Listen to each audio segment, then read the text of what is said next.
Hello students, today we are going to do a very beautiful poem from the pen of John Keats, Ode to Beauty. In fact, this poem is an extract from Keats' poetic romance Endymion, published in 1818. John Keats was one of the major romantic poets. He was born in 1795. He died at the age of 25 because he was very sensitive. And he died due to, of course, due to tuberculosis, which he got infected with while nursing his brother Tom. John Keats was a worshipper of beauty. Now beauty has multiple meanings. Beauty के बहुत सारे meanings होते हैं. Beauty lies in beauty जो है कई तरह की होती है. It's a physical beauty. Beauty lies in thoughts. Beauty lies in physical things, both animate, inanimate. Beauty आपके विचारों की सुंदरता में है. Beauty आपकी सोच में है. Beauty एनिमेट चीजों को देखने में भी लगती है. ब्यूटी इनएनिमेट चीजों में भी है. देखने वाले की एक नजर होनी चाहिए. Once John Keats said that anything seen or felt with intensity has to be beautiful.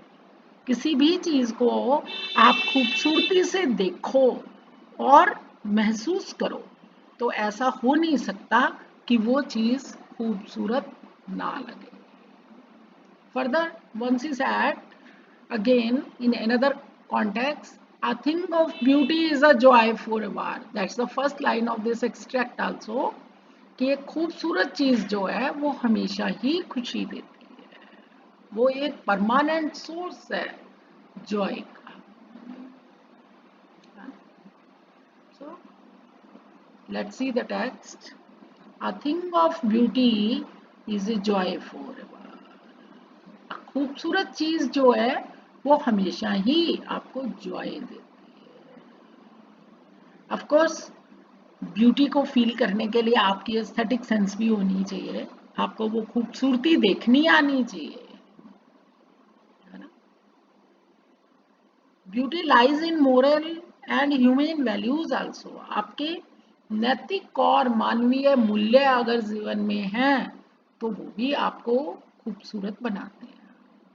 तो इट्स अ पोएम, पोएट्री है ना. तो पोएट्री क्या होता है, पोएटिक क्या होता है, किसी भी चीज को खूबसूरत ढंग से कहना पोएट्री कहलाता है. तो this poem, this beauty is of course a noun which is an abstract one, है ना. ब्यूटी कोई दिखने की ऐसी चीज नहीं है कि मैंने कहा देखो वो ब्यूटीफुल है और तुमने कहा हाँ ब्यूटीफुल है. नहीं, ऐसा नहीं है. इसको फील करना पड़ता है. ठीक है ना. Let's see. A thing of beauty is a joy forever. एक खूबसूरत चीज जो है it's a permanent source of Joy. It always provides Joy. एक खूबसूरत चीज आपको हमेशा खुशी देती है. It's loveliness increases. It goes on becoming more and more lovely.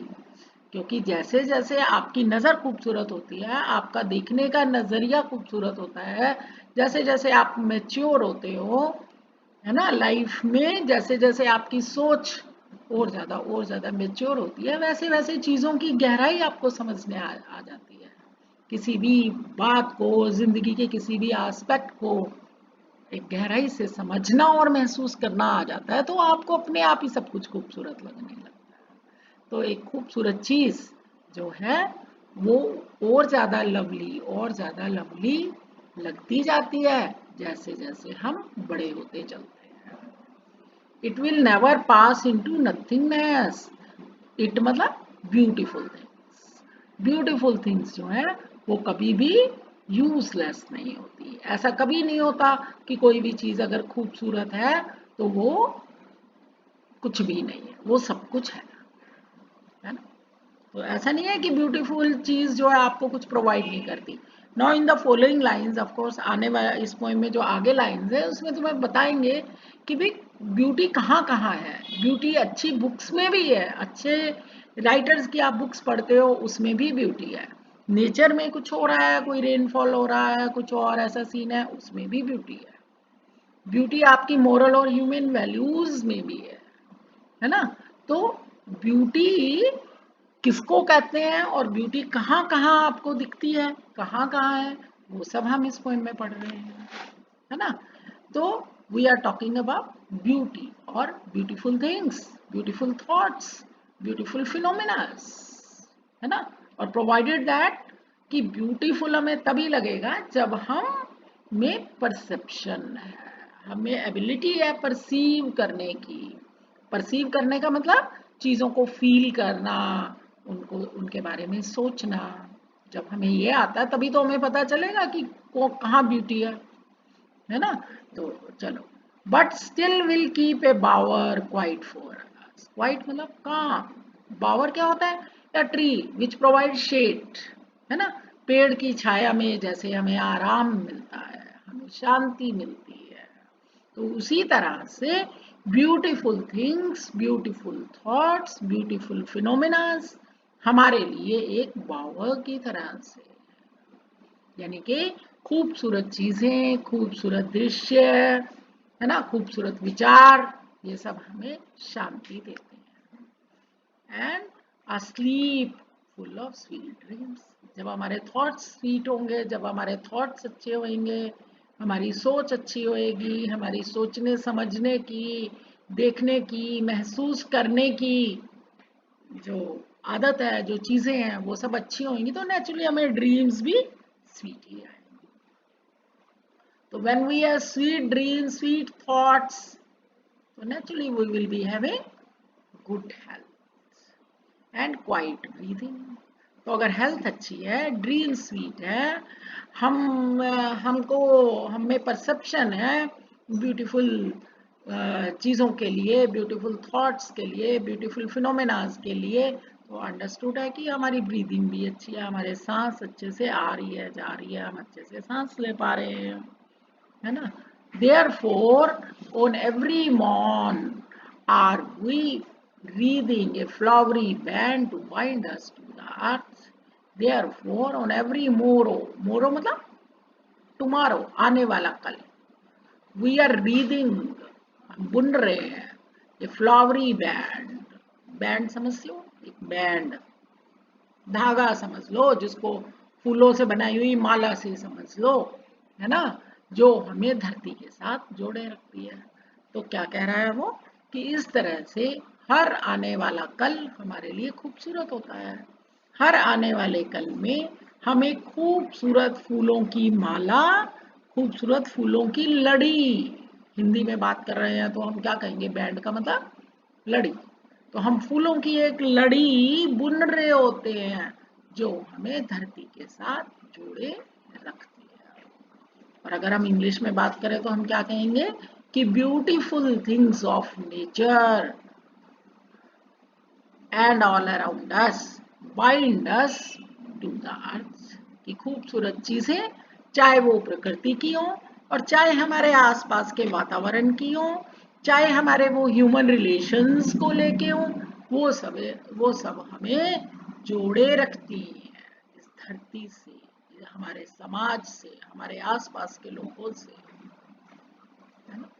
We stay connected with the things around us, spite of despondence, of the inhuman dearth of noble natures, of the gloomy days, of all the unhealthy and over darkened ways made for our searching। Life में क्या है, spite of मतलब in spite of, डेस्पोडेंस मतलब detection, कि बहुत सारे moment ऐसे होते हैं। डेस्पोडेंस का मतलब हम क्या कहेंगे कि हम अपने आप को डिजेक्टेड फील करते हैं, हम अपने आप को फ्रस्ट्रेटेड फील करते हैं, निराश, हताश महसूस करते हैं जीवन में। Of the inhuman dearth of noble nature, इस पार्ट का क्या मतलब है? Of the in human dearth of noble nature. Dearth मतलब कमी, कि जैसे जीवन में हम देखते हैं कि लोग जो हैं वो अच्छे लोग नहीं है, नोबल नेचर वाले लोगों की कमी रहती है ना। In human dearth of noble nature, कि अच्छे अमानवीय लोग होते हैं, लोग जो है इन ह्यूमन वे से हमारे साथ बिहेव करते हैं। और द ग्लूमी डेज, या एक होपलेस टाइम चल रहा होता है लाइफ में, है ना। Of all the unhealthy and over darkened ways made for our searching. Life में बहुत कुछ अनहेल्दी चल रहा होता है। ओवर डार्कन्ड का मतलब फ्रस्ट्रेटेड, निराशावादी चल रहा होता है। इन सब पीरियड के चलते हुए हमें ब्यूटी ढूंढने में मुश्किल होती है, लेकिन in spite of all these things beauty makes us feel cozy and comfortable, है ना। यस, ऑफ कोर्स ये सारे मोमेंट्स लाइफ में आते हैं कि भी हम फ्रस्ट्रेटेड होते हैं, निराशावादी होते हैं, लोग इनह्यूमन वे से हमारे साथ बिहेव कर रहे हैं, अनहेल्दी और ओवर डार्कन्ड वेज हैं, लोग गलत तरीके इस्तेमाल करते हैं, अनहेल्दी वेज हैं लोगों के बिहेव करने के, है ना। और फ्रस्ट्रेटिंग मोमेंट्स होते हैं लाइफ में, लेकिन फिर भी सबके बावजूद some shape of beauty moves away the pall from our dark spirits।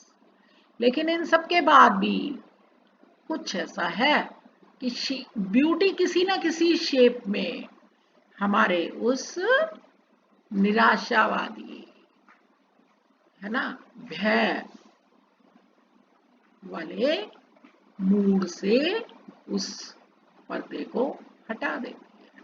कि कोई मतलब हमारी लाइफ में बहुत ज़्यादा निराशावादी मोमेंट्स भी आते हैं, फ्रस्ट्रेटेड मोमेंट्स भी आते हैं, बहुत तरह की परेशानियां भी आती हैं, इन सब के बावजूद खूबसूरती किसी ना किसी शेप में हमारे ऊपर से उस निराशा का, उस भय का पर्दा हटा देती है। पॉल मतलब आवरण, कवर, है ना। तो ब्यूटी किसी ना किसी फॉर्म में हमारे ऊपर से वो सब हटा देती है। Such the sun, the moon, trees old and young sprouting a shady boon for simple sheep, such are daffodils with the green world they live in, and clear rills that for themselves a cooling covert make against the hot season, the mid forest break, है ना, rich with sprinkling of fair musk rose blooms, and such too is the grandeur of the rooms। ये आगे next आ गया, चलो ऊपर देखिए।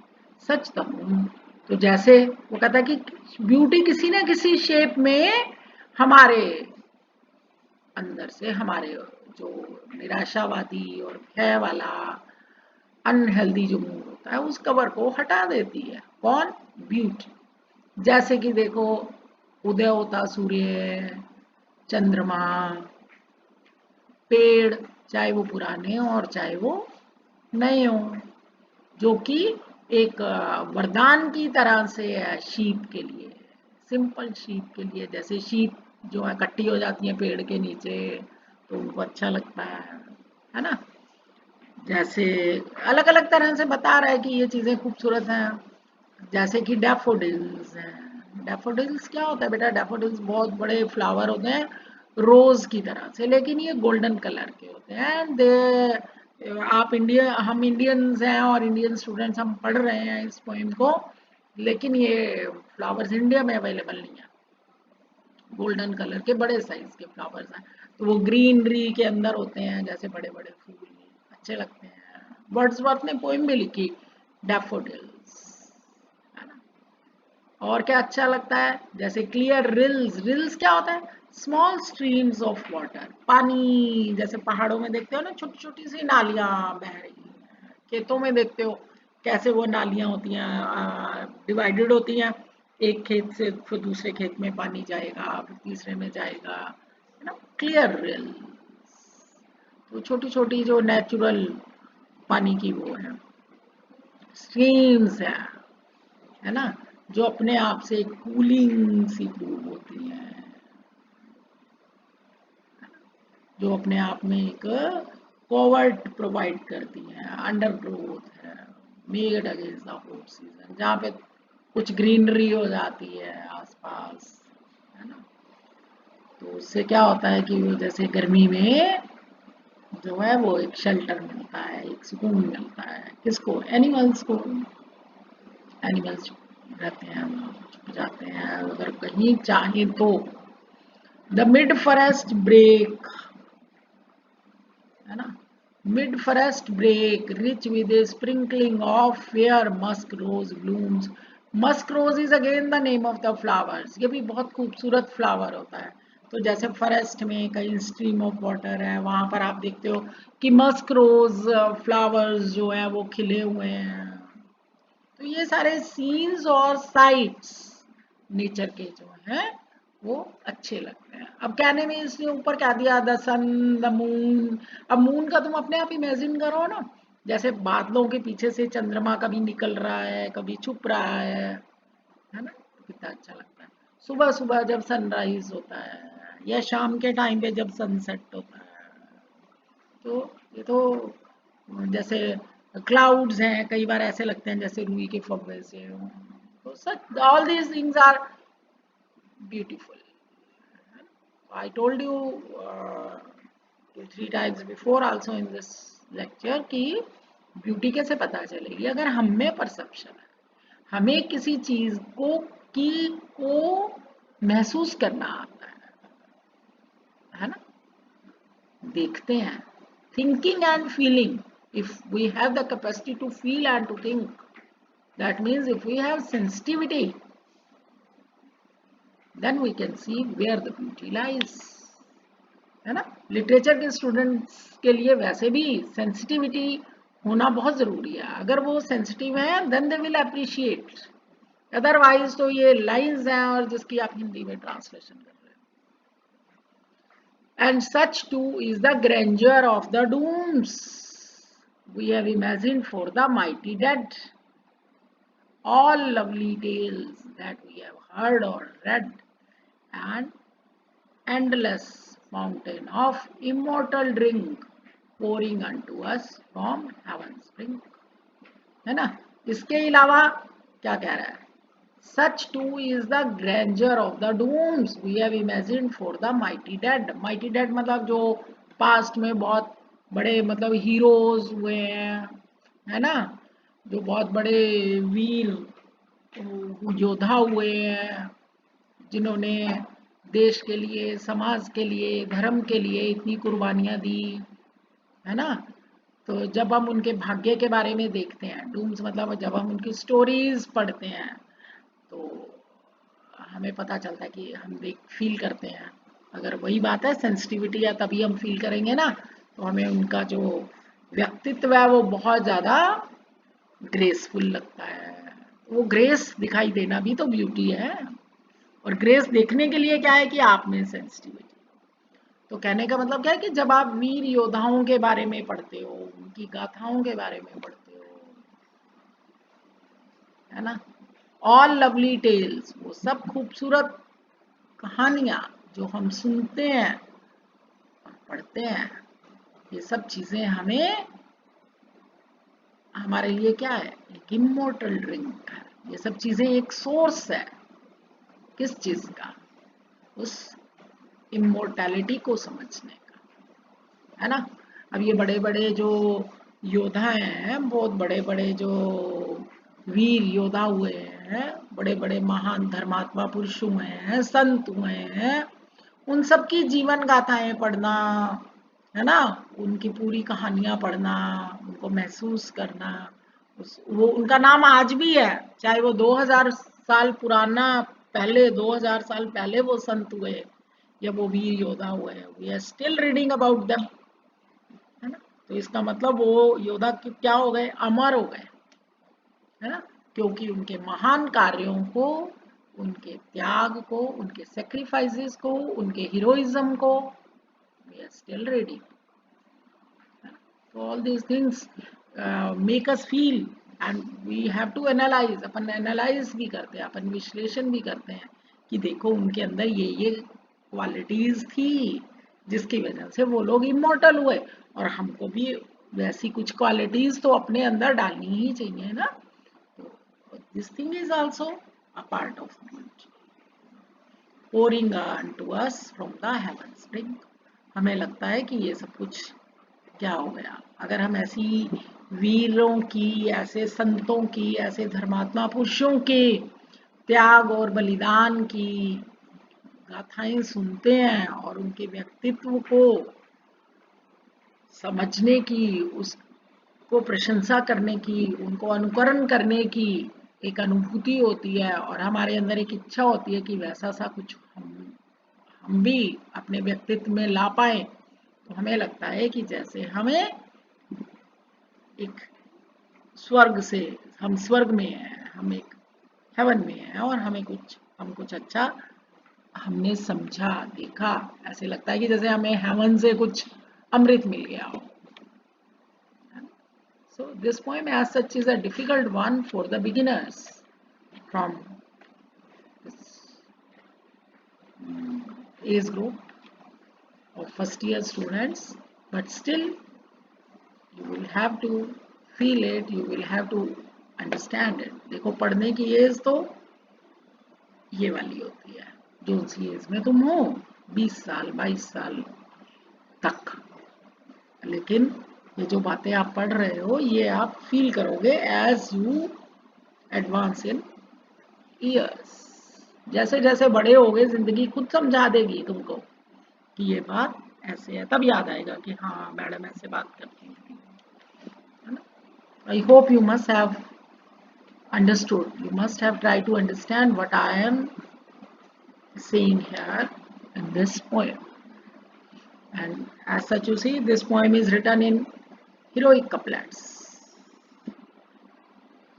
Heroic couplets, just see, lines written in iambic pentameter and which rhyme, that is called heroic couplet. You see here, ever, never, keep, sleep, breathing, breathing, earth, dearth, है ना, days, ways. The whole of the poem is like this: all, Paul, moon, boon, daffodils, rills, make, break, booms, booms, dead, red. And iambic, iambic का मतलब क्या होता है कि one syllable is stressed, unstressed, another is stressed. पहला syllable unstressed होता है, दूसरा stressed होता है. इस तरह के एक लाइन में 5 ग्रुप बनते हैं, है ना. दो दो सिलेबल्स का एक ग्रुप बनता है, और अगर ऐसे 5 ग्रुप बन गए तो उसको पेंटामीटर कहते हैं. और आइम्बिक ये मीटर होता है, साउंड की बात है ना. कि स्ट्रेस जब हम बोलते हैं तो कोई सिलेबल स्ट्रेस करते हैं, कोई नहीं स्ट्रेस करते. जैसे हमने बोला इट्स अ बुक, इट भी नहीं मैंने बोला, इज भी नहीं बोला, ए भी नहीं बोला, कल बुक बुक सुन रहा है तुमको, है ना.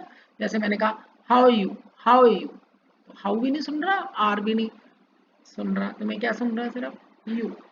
तो पहले वाले दोनों अनस्ट्रेस हो गए, दूसरा स्ट्रेस, तीसरा स्ट्रेस, है ना. So that thing is there. We will talk about iambic pentameter and rhythm in the next session. Just as see here, a thing of beauty. तो स्ट्रेस नहीं हो रहा, थिंग ये स्ट्रेस हो रहा. फिर आप स्ट्रेस नहीं हो रहा. ब्यूटी ब्यूटी ब्यू स्ट्रेस हो रहा है, टी नहीं हो रहा, इज हो रहा. फिर ए नहीं हो रहा, जॉय हो रहा है. फिर फो नहीं हो रहा, ever, like that. Anyways, we will talk about this blank verse and rhythm in our next class. Thank you.